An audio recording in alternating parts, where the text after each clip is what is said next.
Hey, good afternoon, all the cricket fans. How are you?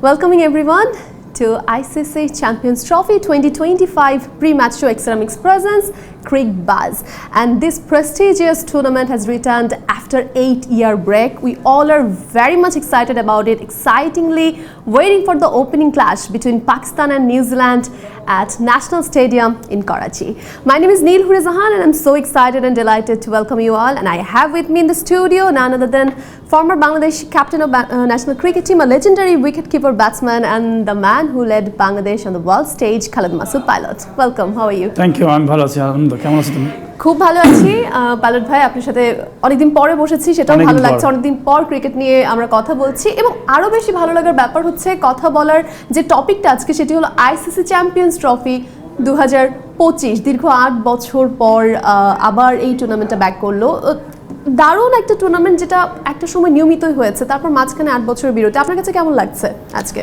আমি অবশ্যই বলবো যে এটা একটা বড় টুর্নামেন্ট ওয়ার্ল্ড কাপের চেয়েও আমার কাছে মনে হয় বড় টুর্নামেন্ট এই জন্য যে ওয়ার্ল্ড কাপে অনেক সময় অ্যাজ এ প্লেয়ার আমার ভিউ বিকজ ওয়ার্ল্ড কাপে হয়তো আলাদা ধরনের প্রমোশন হয় অনেক ধরনের অনেক আগে থেকে 3-4 মাস 6 মাস আগে থেকে প্রমোশন হয় বাট আমি বলবো যে দুইটা খুব পজিটিভ জিনিস যে এই টুর্নামেন্টটা আবারও শুরু হয়েছে এটা আগে খুব রেগুলার হতো এই ধারাবাহিকতা ছিল বাট অনেক দিন পর 8 বছর পর শুরু হচ্ছে এই টুর্নামেন্টটার একটা বাড়তি সুবিধা আমি বলবো যে এই প্রথম আমার মনে হয় পাকিস্তানে এত বড় টুর্নামেন্ট আবারও শুরু হচ্ছে এর আগে কিন্তু মাঝে অনেক বড় একটা ব্রেক গেছে পাকিস্তানে খেলা শুরু হচ্ছে এটা একটা ভালো দিক ক্রিকেটের জন্য ভালো দিক সেকেন্ড হচ্ছে আমি বলবো যে এইখানে যে 8টা টিম খেলবে এই টুর্নামেন্টে ওয়ার্ল্ড কাপে অনেক সময় দেখা গেলো যে অনেক ছোটো ছোটো নন টেস্ট প্লেয়িং কান্ট্রিগুলো খেলে যেমন হয়তো দেখা গেলো যে ইউএই খেলে বা বিভিন্ন টিমগুলো খেলে তখন কিন্তু দেখা গেলো যে বড় টিম এবং ছোটো টিমের মধ্যে এক পেশি খেলা হয়ে যায় দেখা গেলো যে ওয়ান সাইড খেলা আমরা আগে থেকে ধরে নিতে পারি 90% প্লাস 10% এরকম একটা থাকে বাট এই টুর্নামেন্টে প্রত্যেকটা টিম 8টা টিমই আমার কাছে মনে হয় যে কেউ ট্রফিটা জিততে পারে বিকজ হচ্ছে এখানে আমরা র্যাঙ্কিং করতে পারি যে হয়তো আফগানিস্তান এবং বাংলাদেশ দুই গ্রুপে আছে হয়তো যদি কম্পেয়ার করেন অন্য টিমের চেয়ে হয়তো একটু পিছায় আছে তুলনামূলক কাগজ কলম সব দিক দিয়ে পারফরমেন্স দিক দিয়ে এই টুর্নামেন্টে 8টা টিমই কিন্তু কোয়ালিটি টিম আপনি যদি ভাবে চিন্তা করেন 8টা টিমই কোয়ালিটি টিম এবং আপনি শ্রীলঙ্কা এবং ওয়েস্ট ইন্ডিজের মতো টিম এখানে নাই এই টুর্নামেন্টে তার মানে বুঝে নিতে হবে প্রত্যেকটা ম্যাচই কিন্তু খুবই গুরুত্বপূর্ণ এবং দুটো গ্রুপে খেলা হচ্ছে একদমই তাই মানে যেটা আপনি বলছিলেন যে ওয়ার্ল্ড কাপের থেকেও যে আলাদা করছেন আপনি এবং আমরা জানি যে চ্যাম্পিয়ন্স ট্রফি খুব হাই ইন্টেন্স একটা টুর্নামেন্ট হয় যেখানে মাত্র 8টা টিম থাকে এইরকম একটা খেলার জন্য এরকম একটা ইন্টেন্স খেলার জন্য what do you think how do the teams prepare themselves না আমার মনে হয় প্রত্যেকটা এই চ্যাম্পিয়ন্স ট্রফিকে চিন্তা করে কিন্তু প্রত্যেকটা টিমই আমার মনে হয় যে অলরেডি ওয়েল প্রিপেয়ার্ড তারা কিন্তু আপনি যদি দেখেন ইন্ডিয়া কিন্তু ইংল্যান্ডের সাথে ম্যাচ খেলছিল পাকিস্তান কিন্তু ট্রাই নেশন টুর্নামেন্ট খেলছিল সাউথ আফ্রিকা নিউজিল্যান্ডের সাথে প্রত্যেকে কিন্তু এই চ্যাম্পিয়ন্স ট্রফিকে টার্গেট করে কিন্তু তারা নিজেদের টিমের হোমওয়ার্ক করছিল তো আমার মনে হয় যে প্রত্যেকেই কিন্তু এই টুর্নামেন্টকে বেস করে অনেক আগে থেকেই 3 মাস 6 মাস আগে থেকেই প্ল্যান করে আসছে যে এই টুর্নামেন্টের ট্রফিটা কে নিতে পারে আর একটা বড় ব্যাপার হচ্ছে এখানে দুটো গ্রুপ আছে দুটো গ্রুপে এ এবং বি দুটো গ্রুপে যদি দেখেন 4টা টিম বাংলাদেশ খেলবে বাংলাদেশের খেলা আগামীকালকে এবং আমার মনে হয় যে বাংলাদেশের 3টা ম্যাচ দুটো গ্রুপে কিন্তু খুব স্ট্রং গ্রুপ বাংলাদেশের অপোনেন্ট হচ্ছে প্রথমে হচ্ছে আপনার ধরেন ইন্ডিয়া সাথে পরে আছে নিউজিল্যান্ড এবং তারপরে আছে পাকিস্তান তো 3টা টিমই কিন্তু আমি বলবো যে সলিড টিম ঠিক অপোনেন্টেও এরকম অপোজিট যে গ্রুপ আছে সেখানেও ভালো টিম এই টুর্নামেন্টে আমি কেন বলছি আপনাকে প্রথমে যে কোনো টিম কিন্তু ট্রফি নিতে পারে বিকজ আপনি এই লিগ স্টেজে 3টা ম্যাচ বাংলাদেশের জন্য 3টা ম্যাচের মধ্যে 2টা ম্যাচ যদি আপনি খুব ভালো খেলতে পারেন আপনি হয়তো সেমিফাইনালের জন্য চলে যেতে পারবেন একদমই তাই আজকের খেলা নিয়ে যদি বলি ডিফেন্ডিং চ্যাম্পিয়ন পাকিস্তান এই যে আমরা 8 বছর পর প্রত্যাবর্তনের কথা বলছি ডিফেন্ডিং চ্যাম্পিয়ন পাকিস্তান সেই জায়গা থেকে তাদের একটা আলাদা ফেভারিটিজম থাকবে এবং তারা কার সাথে আজকে খেলছে নিউজিল্যান্ড চমৎকার ফর্মে কিন্তু আছে নিউজিল্যান্ড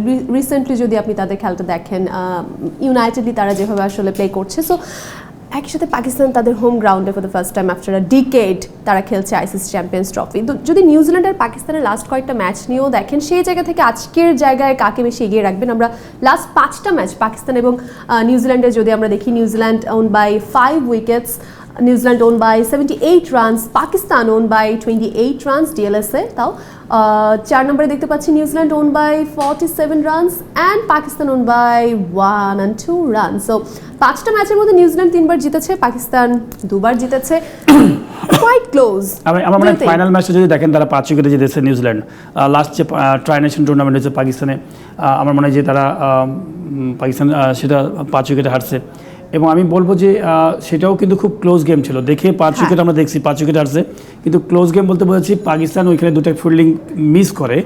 একটা হচ্ছে রিভিউ নাই wicket keeper Rezwan, plum out ছিল লেগ বিফোর, ইম্পর্টেন্ট উইকেট, এবং সাথে একটা গালিতে একটা ক্যাচ ছিল যেটা ক্যাচ ছাড়ে। তো দুটো ইম্পর্টেন্ট উইকেট আমার কাছে মনে হয় ক্যাচ ছেড়ে ম্যাচের টার্নিং পয়েন্ট ছিল। সেই ম্যাচও কিন্তু খুব ক্লোজ ম্যাচ হতে পারতো, যদিও ওয়ান সাইডেড গেম হয়েছে, নিউজিল্যান্ড আরামে জিতেছে, কিন্তু ওই দুটো উইকেট পড়লে হয়তো সিনারিওটা অন্যরকম হতে পারতো। বাট আমি মনে করি যে এই স্টার্টিং যে ম্যাচটা আজকে পাকিস্তান এবং নিউজিল্যান্ড দুটো টিমই কিন্তু টপ ক্লাস টিম, এবং আমি পাকিস্তানকে সবসময় এগিয়ে রাখি এই জন্য যে পাকিস্তান যে কোনো মুহূর্তে যে কোনো কিছু করে ফেলতে পারে, এরকম একটা টিম।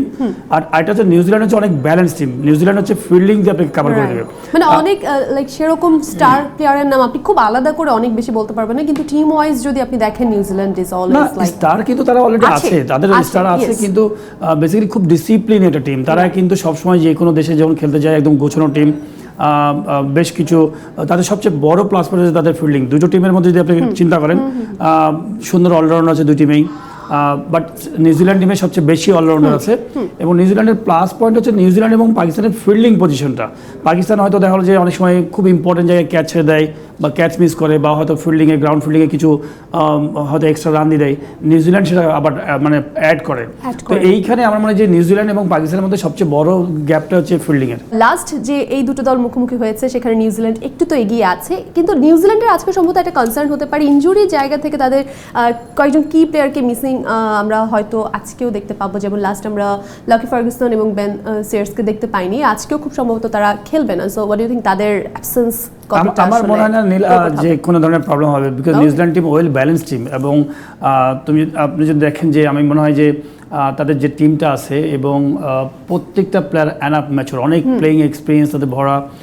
সাথে তাদের যে কোনো সময় আপনি যে কোনোভাবে, বিশেষ করে আপনি যে উইকেটটা আছে আমার মনে হয় যে এই কারাচিটা আমার মনে হয় যে খুবই ইম্পর্টেন্ট, যে তারা কী ধরনের স্পিন ট্র্যাকে যাবে না কিসে যাবে, এটা অনেক কিছু ডিপেন্ড করে। যে অনেক সময় লাস্ট ম্যাচ দেখে চিন্তা করলে হবে না, ক্যাপ্টেনরা কিন্তু সাধারণত চিন্তা করে যে উইকেটটা কী অবস্থা, উইকেটে কত রান আসতে পারে।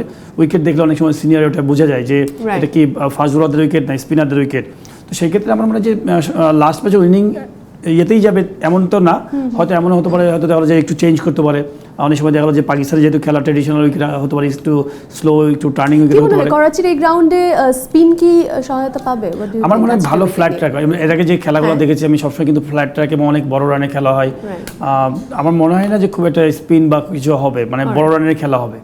ওকে, সো যদি আমরা লকি ফার্গুসন বা বেন সিয়ার্সকে না দেখি, সেই জায়গায় কে মনে হয় যে নিউজিল্যান্ডকে বেশি এগিয়ে যাবে? ফাইনাল ম্যাচের কথা শুনুন, ওখানে ডাফি খেলছিল, রকি খেলছিল, স্মিথ খেলছিল ফাস্ট বোলিং অ্যাটাকে, সাথে ব্রাসওয়েল ছিল অফ স্পিনার, এবং স্যাটনার আছে লেফট আর্ম স্পিনার। আর পার্ট টাইম বোলার হিসেবে আপনি হয়তো দেখা হলো যে সে আসতে পারে, ফিলিপস হয়তো পার্ট টাইম বোলার হিসেবে অফ স্পিন বল করবে। একদমই তাই। এবং একসাথে কেন উইলিয়ামসন কিন্তু আমরা বলতে পারি কোয়াইট তাদের ব্যাকবোন।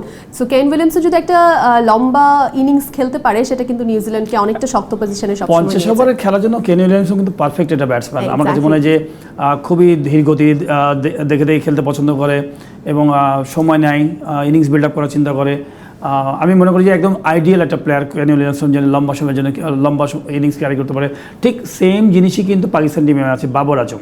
আমার কাছে মনে হয় আপনি যদি বাবর আজমের দিকে যান, বাবর আজম হ্যাঁ, তো নিজের সেই বাবর আজম কিন্তু এরকম একটা প্লেয়ার যে কিনা লম্বা ইনিংস খেলতে পছন্দ করে, বল টু বল খেলার চেষ্টা করে, হয়তো বলের সাথে রান কাছাকাছি থাকে, বাট যদি এখনও ওপেন করছে আমার মনে হয় যে বেশ ভালো স্টার্ট করছে এখন, খুব সুন্দর।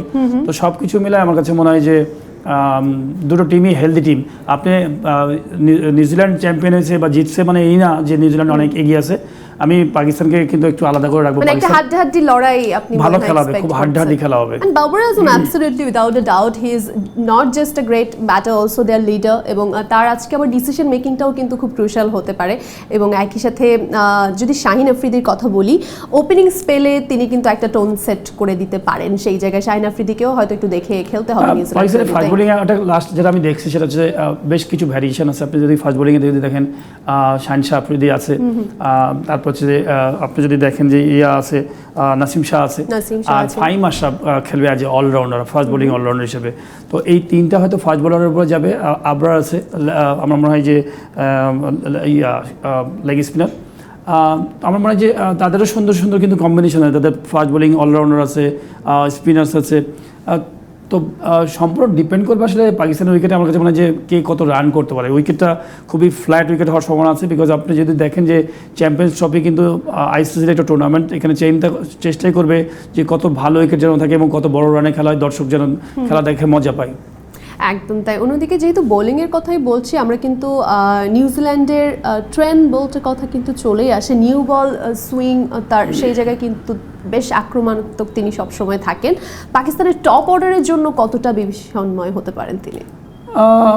পাকিস্তানের আমার মনে হয় দেখেন এখন তো তারা খেলতে খেলতে ইউজ টু, আমার মনে হয় না এখন অত চিন্তা করে যে কে অপোনেন্টে বোলিং করছে কে করছে না। বাট হ্যাঁ, অবভিয়াসলি আমার মনে হয় যে যদি দেখেন সাদাতে ফাকার জামান আমার মনে হয় যে ভালো টাচে আছে, বাবর আজম ভালো টাচে আছে।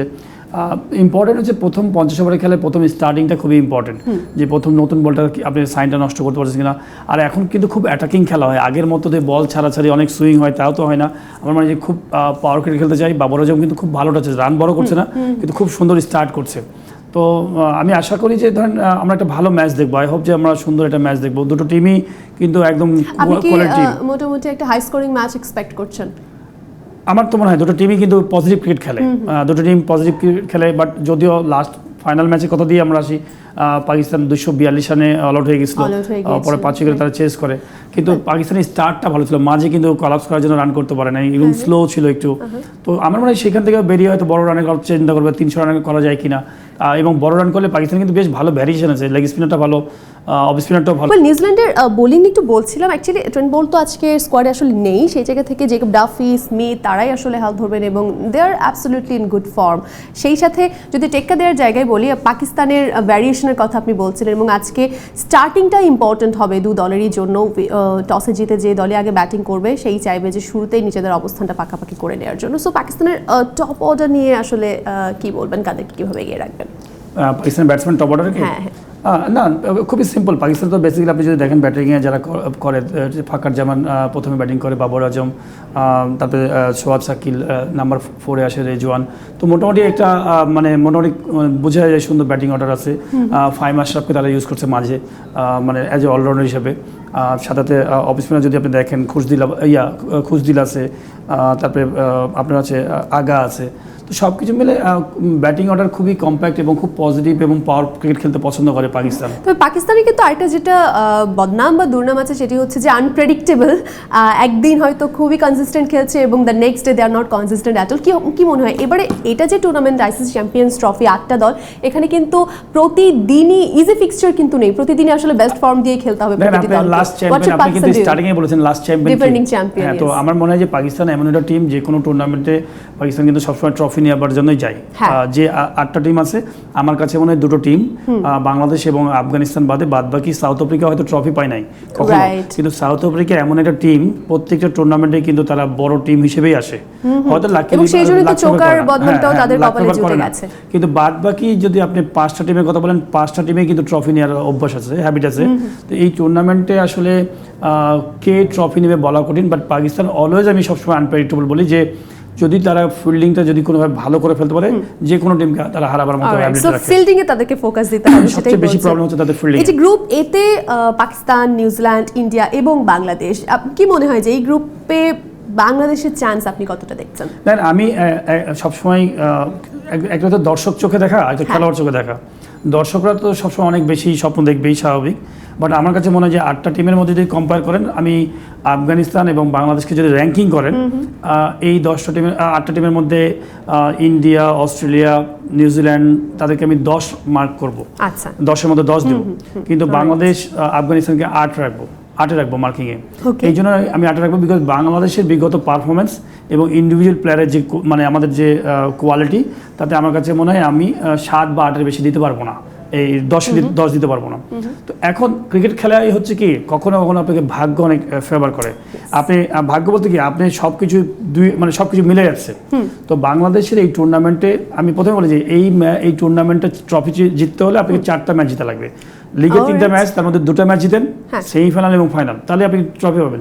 এই 4টা দিন যদি আপনার ভাগ্য ফেভার করে, বাংলাদেশ 8 থেকে 10-এ যেয়ে পৌঁছতে পারবে, আর 10কে যদি ভুল করাতে পারেন 8-এ আসতে পারে। সো মাচ টাইম, বাংলাদেশ নিয়ে আমরা আরো কথা বলার অনেক সময় পাবো, তবে আজকে এই প্রিশোর সময় আমাদের একেবারে শেষের দিকে আছে। পাকিস্তান এবং নিউজিল্যান্ড মুখোমুখি হতে যাচ্ছে, তাই শেষে quick question, who do you think has the edge today? এটা বলা খুব কঠিন, এটা তো আসলে বলা খুবই কঠিন যে I know. কে জিতবে, বাট আমি হয়তো পাকিস্তানের পক্ষে রাখবো, পাকিস্তানের Alright, পক্ষে you're যাবো। supporting Pakistan. Let's see what happens. Thank you so much. Thank you very much. দর্শক যারা দেখছিলেন আমাদেরকে ক্রিক বাস এক্সএম এক্সপ্রেস ক্রিক বাসে খালিদ মাসুদ পাইলট ছিলেন আমাদের সঙ্গে। আজকের ওপেনিং ম্যাচ নিয়ে কথা বলছিলাম, ওভারঅল দৃষ্টিপাত দেওয়ার চেষ্টা করছিলাম আইসিসি চ্যাম্পিয়ন্স ট্রফি 2025 নিয়ে। বাংলাদেশ নিয়েও কিছু কথা হলো, আমাদের এই আলোচনা চলতেই থাকবে throughout the whole tournament. সাথেই থাকুন। আর এবার চলুন, let's enjoy the match. It's Pakistan versus New Zealand.